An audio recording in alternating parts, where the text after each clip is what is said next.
Özünə inamı məhv edən 3 vərdiş. Yaddaşda saxla ki, unutmayasan. Özünü başqaları ilə müqayisə edirsən. Məsələn, sosial şəbəkələrdə ana səhifəyə baxırsan və düşünürsən ki, mən geridəyəm. Beynində bu mesaj yazılır. Mən digərlərindən daha pisəm.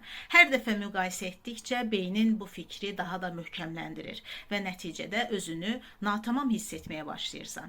Sosial müqayisə, narahatlıq, paxıllıq, aşağı özünə qiymətin əsas səbəblərindən biridir.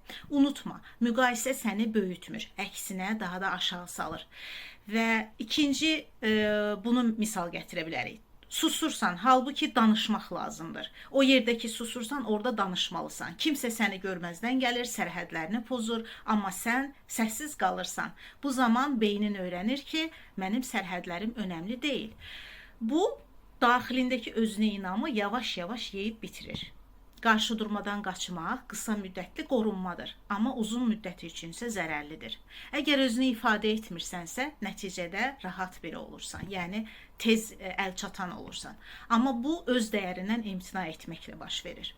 Üçüncü, nailiyyətlərini kiçik görürsən. Deyirsən ki, heç nə etməmişəm, sadəcə bəxtim gətirib, sadəcə şans idi və bu cür fikirlər sənin öz dəyərinə vurulan zərbələrdən biridir.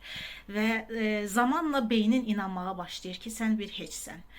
Bu imposter sindromudur. Ən istedadlı insanlarda belə baş verir. Yəni təvazökarlıq deyil, bu özünü dəyərsizləşdirməkdir. İndi isə siz şərhlərdə yazın. Bu vərdişlərdən hansını tez-tez edirsiniz?